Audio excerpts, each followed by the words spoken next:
Hey everyone, Mr. Skelton here. Lesson number 4 today in unit number 2, reasoning in algebra and geometry.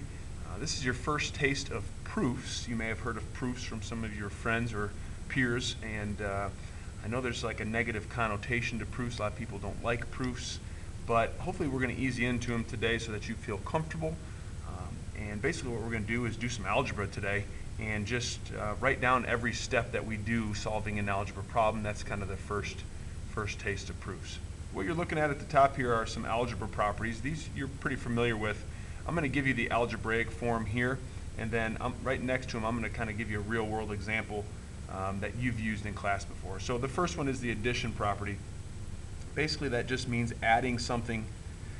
As long as you add the same thing to both sides in an equation, that's what the addition property is. For example, if you had like x minus 3 equals 10, right? You would add 3 to both sides to solve and get x equals 13. That's what the addition property states. Okay, subtraction, same thing, except now you're subtracting something from the both sides. So if you had x plus 4 equals 7, you would subtract 4 from both sides, right, and get x equals 3. You're getting x equals 3 by using the subtraction property. That's what that means. Multiplication, that's where you're timesing something on both sides. Okay, I'll kind of draw an arrow to give me some space here. So if you had, like, for example, 1/2 x equals 4, how would you solve for that 1/2? You would multiply by the reciprocal 2 over 1, or multiply by 2 on both sides and get x equals 8. That's using the multiplication property. Division, so dividing something by the same, so 2x equals 4, right? That's the problem. You would divide both sides by 2 and get x equals 2. That's using the division property. Now, the ones at the bottom here, these 4, are a little different, okay? These first 4 that we did, you've done those in Algebra 1 and in middle school probably forever. The reflexive property, basically the reflexive property just states that a equals a, or 2 equals 2, or 7 equals 7. The way I always remember it is the reflexive property. I always think of the word reflect like a mirror. When you look into the mirror, what do you see? You see the same thing. So a equaling a. If a looked into the mirror, it would see a back. The reflexive property, or it's reflective. Okay. Symmetry. Symmetry, or the symmetric property, is basically saying that if a equals b, then b equals a. Right?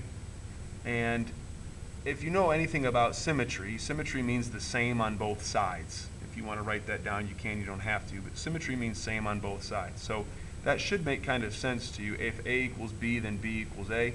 That's the symmetric property. Transitive property is a little bit tougher to explain, but I'll see if I can do it here for you. It says if a equals b, and then b equals c, you can conclude that a equals c, right? If a equals b, since they both have the b in the common, if a equals b and then b equals c, a must have to equal c. It's kind of like one of those examples of, like, you know, Homestead beats Carroll. Carroll beats Northside. So if Homestead beat Carroll, and then Carroll beat Northside, by the transitive property, you would say that Homestead then would beat Northside. Now, we all know that doesn't work like that, right? You got to play the game, but that's an example of the transitive property. If Homestead can beat Carroll, and then Carroll can beat Northside, then you should probably be able to conclude that Homestead should be able to beat Northside. We know that's not true, but that's what the transitive property is, okay? Substitution, you use the substitution property. If a equals b, then you can put b can replace a, okay? So like if I had 2x plus 7 and I told you x equals 3, you can substitute that x equals 3 in for that x there. 2 times 3 is 6. 6 plus 7 would be 13. That's substitution, all right? So those are the properties. Just kind of a quick review of those, but I wanted to show those with you. And then you have the distributive property. So it's written there for you. I don't really need to say anything else, but I always draw arrows. I don't know. That's how I kind of teach it when I teach it to my students. Whatever's getting distributed gets times by b, so a times b and then a times c. Okay, so here's kind of your first taste of proof. So I'm going to go through these pretty quickly.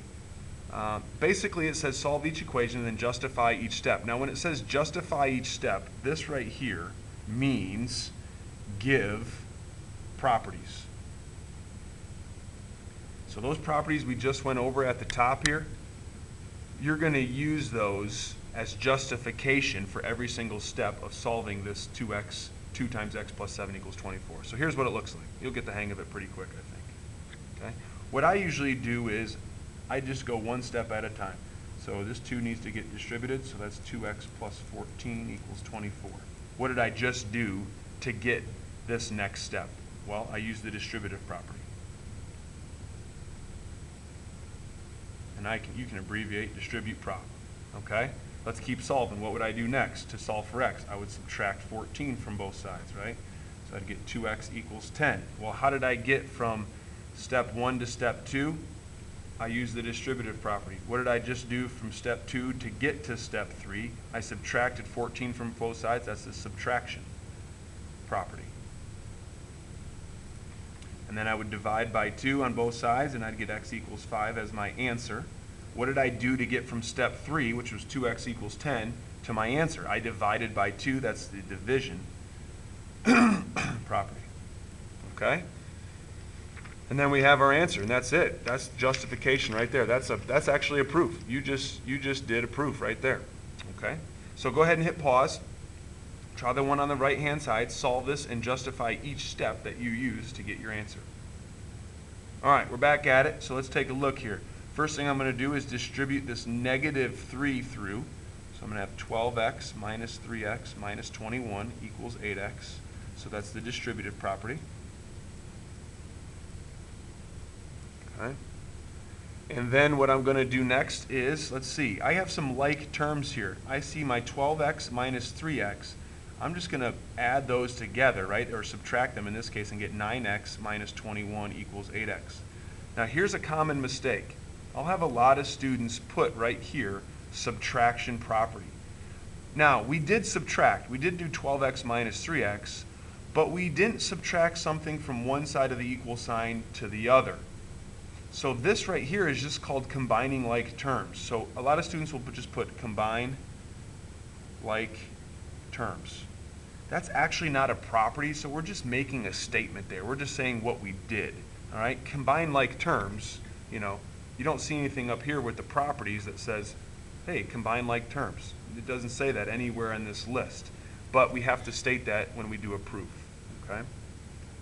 Now, next, here's what's a little tricky. Okay? I have a 9x here and I have an 8x here. We got to get our x's together. Now you can do this a couple different ways.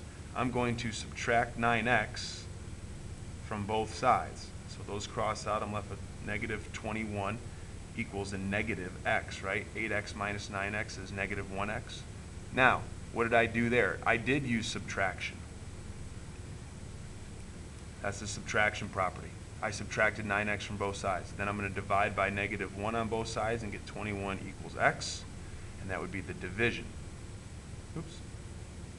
Division property. Okay? So there's my steps. Let's flip it over on the back. Same thing. Now we're just using some geometric figures, right? So take a look at it. This is actually what a proof looks like. Do you see this right here where it says statements and reasons? This is what we call a 2-column proof, because there's 2 columns. You have your statements and you have your reasons. Just over here, statements and reasons. And this is what you're going to do down the road when we do our triangle proofs in the next unit or 2 units from now. So we call it a 2-column proof. You can see kind of like the T-chart. This is column number 1. This is column number 2. This is how you get the answer. Obviously, the answer is already given to you. They want the reasons. Remember, reasons are properties. We haven't gotten to any theorems or anything like that, but properties are definitions. That's what those reasons have to be. You can't just put like, because I said so, or whatever. All right? Now, you'll notice in both of these, you have a statement that says given. Okay? Usually in 2-column proofs, that's the very first statement that is listed. They got to give you some information so that you can kind of get started. So the reason that xy equals yz is because it was given to you. It's in the given information. Okay? Now, this is what you have to ask yourself. What are they doing from step A to get to step B? How did they go from here to here? How did they go from xy equals yz to 4x plus 11 equals 2x plus 53? They actually used the substitution property. I substituted, I know that 4x plus 11 is right here. That equals xy. So I just plugged that in here. Likewise there. All right? Check what they did next. How did they get from step B to step C? We'll take a look at it. It looks like they subtracted this 2x over here. So that would be subtraction property. How did they get from step C to step D? Looks like they minus 11 from both sides. So that would be also subtraction property. And then what did they do from step D to get to step E? They divided both sides by 2, so that's the division property.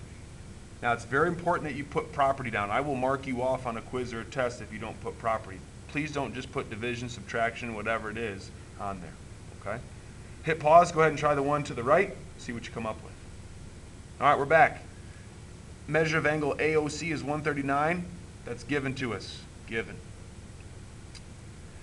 This is kind of tricky. What have you learned in the past that allows you to add two angles together to equal that? What reason is that? That's actually the definition of angle addition postulate. Okay, and I'm abbreviating here.